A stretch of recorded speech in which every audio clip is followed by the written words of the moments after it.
안식일을 지키라고 하면 부담을 느끼는 사람들이 많습니다. 마치 무거운 멍에를 져야 하는 것처럼 부담을 느낍니다. 요즘 한창 문제가 되는 구원파도 안식일, 11조 이런 것은 율법주의자들이나 하는 것이지 구원받은 우리들은 그런 데서부터 이미 해방되었다, 그렇게 주장을 합니다. 그러나 그것은 몰라서 하는 소리지요. 하나님이 안식일을 주신 것은 우리를 짐지우기 위한 것이 아니라 우리에게 복 주시기 위한 것입니다. 하나님이 우리를 너무나도 사랑하셔서 복 주시기 위해서 안식일 계명을 주신 것입니다. 우리가 성탄절이나 부활절 같은 절기를 잘 지킵니다만, 그러나 성경을 보면 그런 절기들을 지키라고 명문적으로 말한 구절은 없습니다.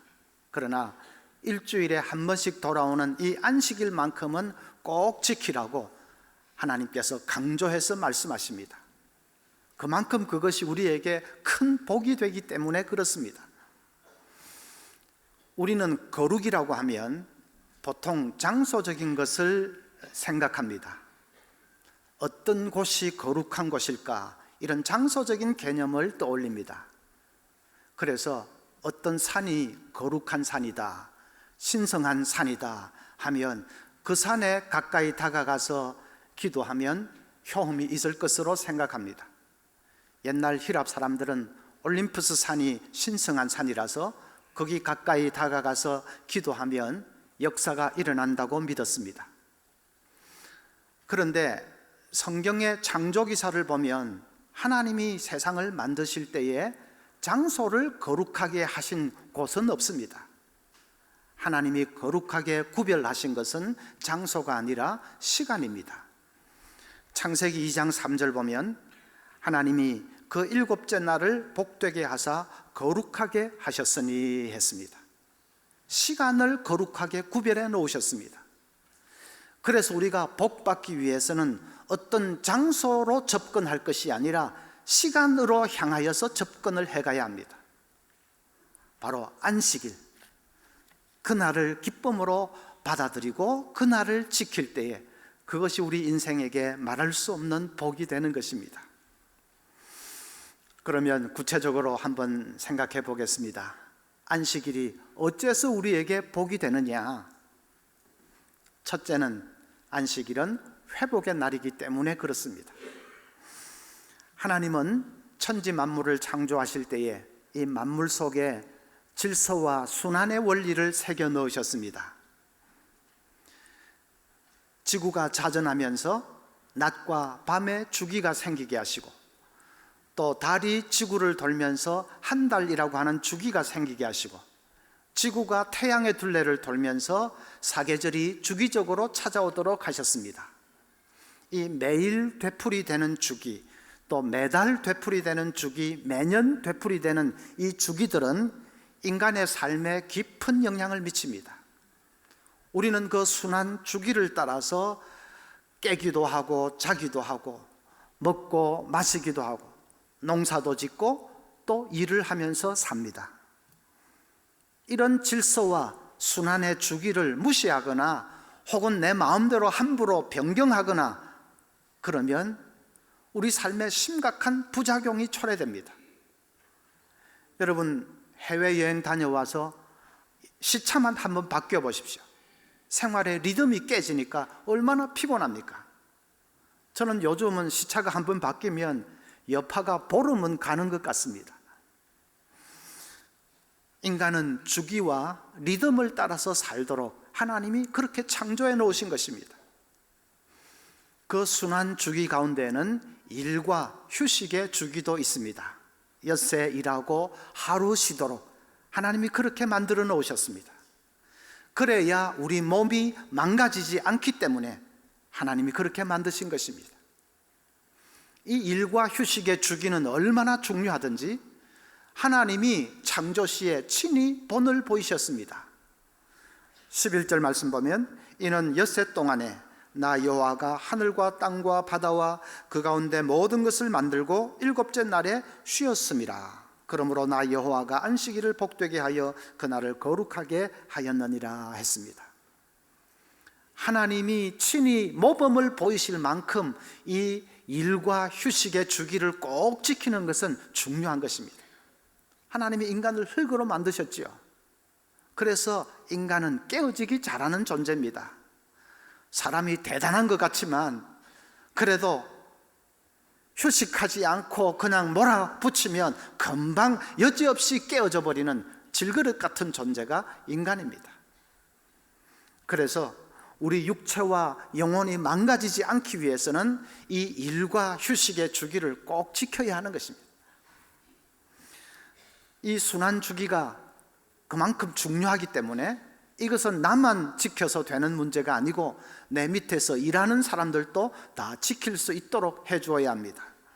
그래서 10절에 일곱째 날은 내 하나님 여호와의 안식일인즉 너나 내 아들이나 내 딸이나 내 남종이나 내 여종이나 내 가축이나 내 문 안에 머무는 객이라도 아무 일도 하지 말라. 안식하지 않으면 망가진다는 것을 알면서도 내 밑에 있는 이 직원들이나 고용인들을 그들에게 안식을 주지 않고 함부로 일을 부려먹으면 그것은 벌받을 짓이라는 말입니다. 그런데 주일에 이 쉼을 가지는 것은 단순히 일을 하지 않고 논다 그런 것이 아니라 그것을 넘어서서 내 인생을 돌아보기 위해서입니다. 일을 잠시 내려놓고 내 삶을 하나님의 말씀 앞에서 진지하게 한번 성찰해보고 돌아보는 것입니다. 내가 지금 어디로 가고 있는지, 내가 제대로 가고 있는지, 내가 무엇을 위해서 살고 있는지 한번 자신을 돌아보는 것입니다. 그 작업이 꼭 필요합니다. 사람은 눈을 가리고 걸으라고 하면 제대로 걷지를 못합니다.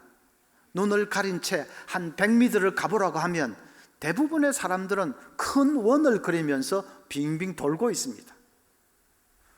언젠가 알프스에서 조난을 당했는데 어떤 사람이 그런데 13일 만에 극적으로 구출된 적이 있습니다. 그런데 이분 말을 들어보니까 자기는 매일 12시간씩 걸었다는 것입니다. 그런데도 왜 산을 탈출을 하지 못했느냐 알아보니까 처음에 조난당한 그 지점에서 반경 6km 이내로 큰 원을 그리면서 계속 돌고 있었던 것입니다. 그런 것을 윤형방황이라고 합니다. 원을 그리면서 방황한다. 산이나 사막에서 길을 잃으면 그 윤형방황이 무서운 것입니다. 그런데 윤형방황에서 탈출하는 방법도 있습니다. 한 30보쯤 걸었다가 잠시 멈추고 그리고 새로운 기분으로 또 한 30분쯤 걸었다가 또 멈추고 또 30분쯤 새 출발하듯이 그렇게 걸어가는 것입니다. 그리고 30보를 걸을 때는 가급적 큰 걸음으로 성큼성큼 걷는 것입니다. 그러면 이 윤형방황의 덫에 걸리지 않고 탈출해 나갈 수가 있습니다. 인생을 사는데도 윤형방황이 있다는 것을 아십니까? 분명히 잘못된 삶인데도 그걸 탈피를 못하고 계속 맴돌고 있습니다. 잘못을 잘못으로 깨닫지를 못하고 결단을 못하고 계속 그 자리에 머물러 있습니다. 그럴 때는 잠시 일을 거치고 그리고 방향을 확실하게 잡고 새 출발을 해야 합니다. 그 잠시 거치는 작업을 주일에 하는 것입니다. 주일에 일을 다 내려놓고 말씀으로 자기를 돌아보면서 한번 점검하고 정돈하면서 그래서 새로운 기분으로 방향을 확실하게 잡고 성큼성큼 이제 한 주간을 걸어가는 것이죠. 그리고 두 번째로 이 안식일은 변화의 날입니다. 여러분, 예배가 무엇입니까? 예배는 하나님의 영광의 임재를 체험하는 축복의 현장이지요.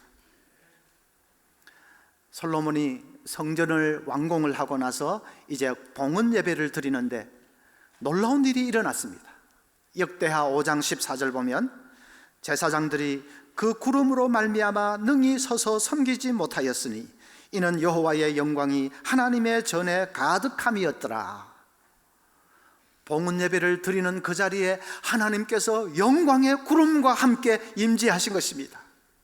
예배를 인도하던 제사장들이 너무나도 놀랍기도 하고 너무나도 두렵기도 하고, 그래서 예배를 제대로 인도를 하지 못했다는 것입니다. 우리도 그렇지 않겠습니까?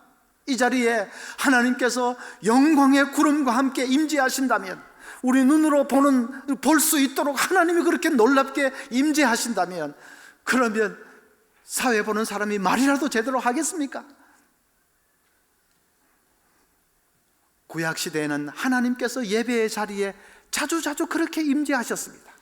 구름으로 임하기도 하시고, 어떤 때는 하늘에서 음성이 들리기도 하시고, 어떤 때는 하늘에서 불이 내려와서 재물을 삼켜버리기도 했습니다. 신약시대, 지금은 왜 하나님께서 그렇게 초자연적으로 임재하시지 않느냐? 지금은 이 신약시대는 성령께서 오셨기 때문입니다. 이제 하나님은 성령 안에서 임재하고 계십니다. 성령이 설교를 통해서 하나님의 음성을 들을 수 있도록 역사하십니다. 성령이 찬송을 통해서 하늘의 그 충만한 기쁨을 누릴 수 있도록 우리 마음속에 뜨겁게 역사하십니다. 성령이 기도 가운데서 하나님 응답해 주시는 것을 생생하게 체험하고 확신할 수 있도록 성령은 우리 마음을 붙들어 주십니다. 이 성령을 통해서 하나님이 임재하시는 것은 구약시대에 초자연적으로 임재하는 것보다도 더 놀라운 복입니다. 왜냐하면 구약시대에 초자연적으로 임재하는 것은 놀랍기는 하지만, 그러나 그것은 어떤 특정한 장소에 한정된 것입니다. 예루살렘 성전에만 하나님 그렇게 임하셨습니다. 그러나 이제 성령을 통해서 임하시는 것은 세계 어느 곳에서든지 믿음으로 예배하는 그 자리에 성령께서 임하셔서 역사하는 것이니까, 그러니까 사실은 우리가 훨씬 더 임재의 더 큰 축복을 누리는 것이죠. 로버트 레이번 목사님은 미국 카버넌트 신학교 예배학 교수를 역임했습니다. 그분이 이런 얘기를 했습니다. 젊은 시절 육군 군목으로 봉직하고 있었는데 어느 전쟁터에 파송을 받았답니다. 아마 월남전쯤 되는 것 같습니다. 치열하던 전투가 잠시 멈추고 소강 상태에 들어갔는데 이 군목 목사님이 참호를 찾아갔습니다. 참호 속에 웅크리고 있는 병사 몇 사람과 함께 예배를 드립니다. 나지막한 목소리로 찬송을 부르고 하나님의 말씀을 읽었습니다. 그리고 손을 맞잡고 주님의 이름을 부르면서 기도를 합니다. 한참 그렇게 예배를 드리고 있는데 그 자리에 놀라운 일이 일어났습니다. 주님의 영이 거기에 임한 것입니다. 그러니까 그들을 무겁게 짓누르던 불안과 공포의 먹구름이 정말로 씻은 듯이 사라져 버렸습니다. 꼭 이 새끼 병아리가 엄마 품에 안겨 있는 것처럼 너무나도 평안해졌습니다. 분명히 살벌한 전쟁터 한복판에 참호 속에서 예배를 드리는데, 그런데 꼭 어느 보금자리 같이 너무나도 그 참호가 포근하게 느껴졌습니다. 로버트 레이번 목사님은 참호 속에서 드리던 그 예배를, 그 기쁨과 그 평안을 잊을 수가 없다고 그렇게 자기 예배학 책에서 그렇게 간증을 했습니다. 예배가 여러분 그런 것입니다. 하나님의 영광스러운 임재를 체험하는 것입니다. 그러면 우리를 짓누르던 걱정, 근심의 그 무거운 짐들은 다 씻은 듯이 사라집니다. 하늘의 기쁨으로 충만해집니다. 그래서 어떤 사람은 예배를 Kiss of Heaven, 하늘의 입맞춤이라고 불렀습니다. 저는 그 표현이 꼭 맞다고 생각합니다. 예배는 와서 성경 지식 몇 가지 더 얻어가는 그런 시간이 아닙니다. 어떻게 살아야 하는지 인생 철학과 도덕을 배우는 시간이 아닙니다. 예배는 살아계신 하나님 그 영광의 임재를 만나고 그 임재를 체험하는 하늘의 입맞춤입니다. 하늘의 입맞춤 가운데 황홀해지는 시간인 것입니다. 저는 우리 예배가, 우리 서문교회 예배가 늘 그 하늘의 입맞춤으로 황홀한 시간이 되게 해달라고 기도합니다. 주일마다의 예배에 성도들이 하나님의 임재를 체험할 수 있게 해달라고 기도합니다. 여러분들도 은혜를 사모하십시오. 습관적으로 달려 나오는 것이 아니라 늘 사슴이 시냇물 찾아 헐떡임같이 여러분 하나님의 임재를 갈급해야 하면서 사모하십시오. 이 자리에 왔어도 마음이 다른 데 콩밭에 가 있으면 안 됩니다. 어떤 아마 등록한 지 오래되지 않는 이 초신자 성도님이 서문교회 여기 와서 예배드리면 이 주일이 꼭 천국 같습니다 그랬습니다.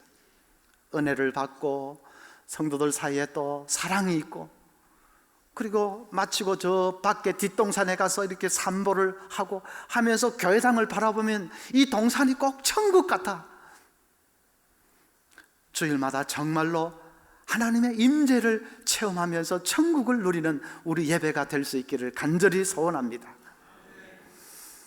세 번째로 예배는 안식일은 소망의 날입니다.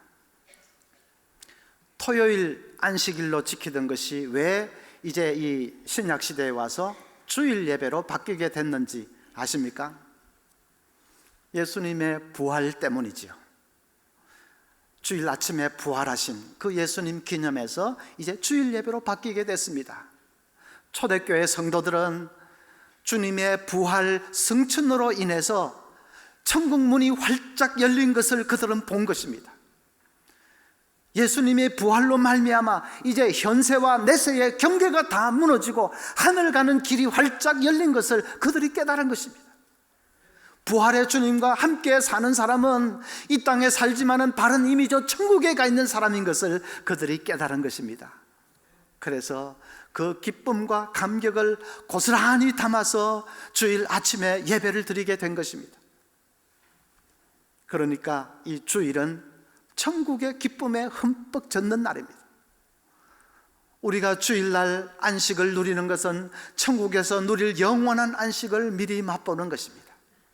주일날 성도들 사이에 기쁨의 교제를 가지는 것은 우리가 천국에서 세마포 입은 그 수많은 성도들과 함께 누리는 그 천국의 교제를 미리 맛을 보는 것입니다. 주일에 예배를 드리는 것은 천국에서 드릴 그 영광의 예배를 미리 맛보는 것입니다. 아니, 정확하게 말하면 우리가 이 주일에 예배를 드릴 때에 천상의 성도들과 함께 예배를 드립니다. 여러분 혹 여행하시면서 히랍 정교회나 러시아 정교회, 그런 정교회를 방문해 본 적이 있으십니까? 정교회 들어서면 대개 이렇게 예배당이 원형으로 되어 있죠. 쭉 돌아가면서 성화로 가득 장식을 해놓았습니다. 정중앙에 예수님의 모습 성화가 있고, 그 둘레로 선지자들, 또 12 사도들, 하늘의 천군 천사들, 그 모든 성화들이 가득합니다. 그 한가운데 서서 예배를 드리면 내가 꼭 천상에 와서 예배를 드리는 것 같습니다. 정교회는 형상은 만들지 않습니다. 잘못하면 우상 숭배가 될 수 있기 때문에 어떤 조각상, 형상 그런 것은 만들지 않습니다. 대신에 이 성화들로 온 예배당을 장식을 해놓았습니다. 그것은 주일마다 우리가 드리는 예배가 바로 저 천상의 성도들과 하늘의 천군 천사들과 함께 드리는 예배인 것을 깨닫게 하기 위해서 그렇게 장식을 해놓았습니다. 히브리서 12장 22절에 그러나 너희가 이른 곳은 시온산과 살아계신 하나님의 도성인 하늘의 예루살렘과, 너희가 이른 곳은, 주일마다 우리가 도달하는 곳은 바로 하늘의 예루살렘이라고 말했습니다. 주일마다 우리가 예배를 드릴 때에 하나님의 도성인 저 하늘의 예루살렘이 우리 가운데 내려옵니다. 그래서 우리는 앞서간 성도들과 하늘의 천군 천사들과 천상의 성도들과 함께 이 예배를 드리는 것입니다. 서울의 어느 큰 교회 부목사로 있다가 이제 좀 시골의 자그마한 교회 담임 목사로 파송을 돼간 목사님이 계십니다. 첫 주일날 예배를 드리고 그 다음날 월요일 아침에 서울에 있는 친구들이 전화를 걸었습니다. 수만 명 모이던 큰 교회에서 예배 드리다가 그 조그마한 교회에서 어저께 첫 예배 드리는데 그래 느낌이 어땠어? 되게 쓸쓸했지. 시골 교회로 파송 받아간 목사님이 답했습니다. 쓸쓸하다니, 나는 어저께도 수천 수만 헤아릴 수 없는 그 하늘의 성도들과 함께 감격에 찬 예배를 드렸는데 쓸쓸하다니 그렇게 대답을 했다고 합니다. 우리 이 예배는 하늘의 예배가 내려와서 우리가 함께 드리는 것입니다. 어떤 성도님들 보면 내가 죽어서 정말 천국 갈 수 있을까 반신반의하는 분이 계십니다. 구원의 확신이 없어서. 그런데 주일마다 간절한 마음으로 예배를 잘 드리는 분입니다. 그러면 의심할 필요가 없습니다. 주일마다 천국의 예배를 맛보고 있으면서 내가 천국 갈 수 있을까? 그러면 됩니까? 늘 간절한 마음으로 하나님의 임재를 사모하면서 여러분 예배를 드려보십시오. 어느 날 아침 눈을 뜨니까 내가 하늘에서, 이 땅에서 하던 그 모습 그대로 하늘에서 예배 드리고 있는 여러분의 모습을 발견하게 되실 것입니다. 그래서 그 천국의 소망으로, 그렇게 천국의 기쁨으로 흠뻑 젖으면, 그러면 이제 한 주간 살면서 세상의 근심과 걱정이 더 이상 나를 짓누르지 못합니다. 세상의 염려가 나를 얽매지 못합니다. 큰 기쁨은 작은 염려들을 압도해버리기 마련입니다. 하늘의 기쁨, 하늘의 소망, 그 큰 기쁨은 세상의 작은 염려들을 압도합니다. 그러니까 보십시오. 이제 정리를 하면 주일은 쉼과 자기 성찰을 통해서 우리가 놀랍게 회복되는 날이지요. 또 주일은 예배를 통해서 영광의 하나님의 임재를 체험하면서 우리가 머리끝부터 발끝까지 무장되는 날이죠. 또 주일은 천국의 그 기쁨에 흠뻑 젖어서, 그래서 하늘의 기쁨으로 세상의 모든 염려들을 압도하는 날이죠. 주일을 지키는 것이 얼마나 복입니까? 얼마나 복입니까? 우리가 주일을 지키는 것이 아닙니다. 사실 주일이 우리를 지켜주는 것입니다. 주일이 우리 인생을 지켜주는 것입니다. 미국의 유명한 영성작가 막 부캐넌 목사님이 이런 간증을 했습니다. 자기 아내가 첫 아이를 어렵게 낳았답니다. 탯줄이 이 아기 목을 감고 있는 것입니다. 산모가 힘을 줄 때마다 탯줄이 점점 더 목을 조여갑니다. 이러지도 못하고 저러지도 못하고 30시간 넘게 산고를 겪었답니다. 제왕절개 수술을 해야 되는데 그것도 만만치가 않습니다. 잘못하면 산모와 아기가 다 위험할 수 있습니다.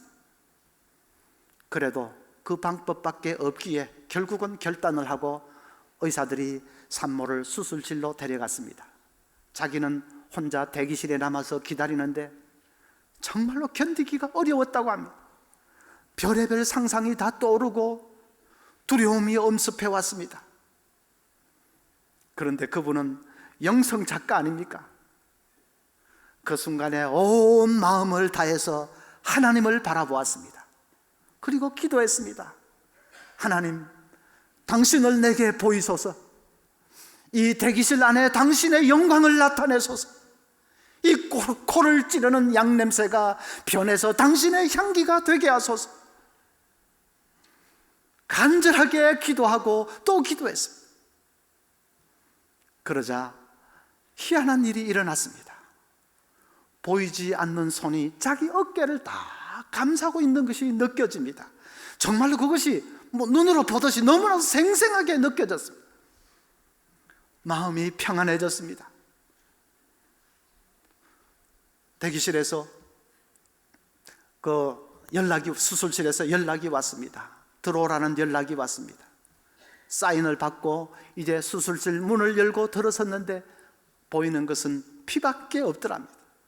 솟구쳐 오르는 아내의 피, 아기의 피, 보이는 것은 피밖에 없는데, 그런데 그 무시무시한 광경 앞에서도 이상하게 거짓말처럼 마음이 평온했습니다. 속에서는 잘 될 것이다, 반드시 모든 것이 잘 끝날 것이다 하는 음성이 또렷하게 들려옵니다. 잠시 후에 응애 하는 아기 울음소리가 났습니다. 산모와 아기가 다 건강하게 살아난 것입니다. 막 부캐넌은 그 순간에 두려움에 사로잡힐 수 있었습니다. 그 순간에 정말 앞이 캄캄하고 좌절할 수 있었습니다. 그런데도 놀랍게도 그 수술실 안에서 제일 마음이 담대하고 평안했던 사람은 바로 자기였다고 고백을 했습니다. 도대체 어떻게 그럴 수 있었느냐? 주일마다 간절한 마음으로 하나님을 찾고 하나님의 임재를 만난 것이죠. 영광의 그 하나님의 임재 앞에서 마음의 평온을 누리는 법을 터득했던 것입니다. 그러니까 그 위기의 순간에도 다시금 하나님께서 하늘의 평안으로 그를 채워주셨습니다. 우리 소문교회 사랑하는 가족들도 여러분 이 은혜의 자리에 굳게 설 수 있기를 바랍니다. 내가 주일마다 은혜를 체험하는 이것이 위기의 순간에 나를 붙잡아줄 생명줄이 된다는 것을 여러분 잊지 마십시오. 그래서 사모하는 마음으로 하나님을 만나기 위해서 하나님의 임재 앞에 여러분 사모하는 마음으로 서시기를 바랍니다. 그러면 주일이 여러분을 지켜주기 시작합니다. 주일이 여러분의 인생을 지켜줄 것입니다. 이제는 복받기 위해서 어떤 장소를 찾아가지 마시고 시간을 찾으십시오. 이 안식일을 사모하고 이 날에 하나님을 만나 새롭게 변화되는 그런 모든 우리 은혜 받은 성도님들 되시기를 간절히 소원합니다.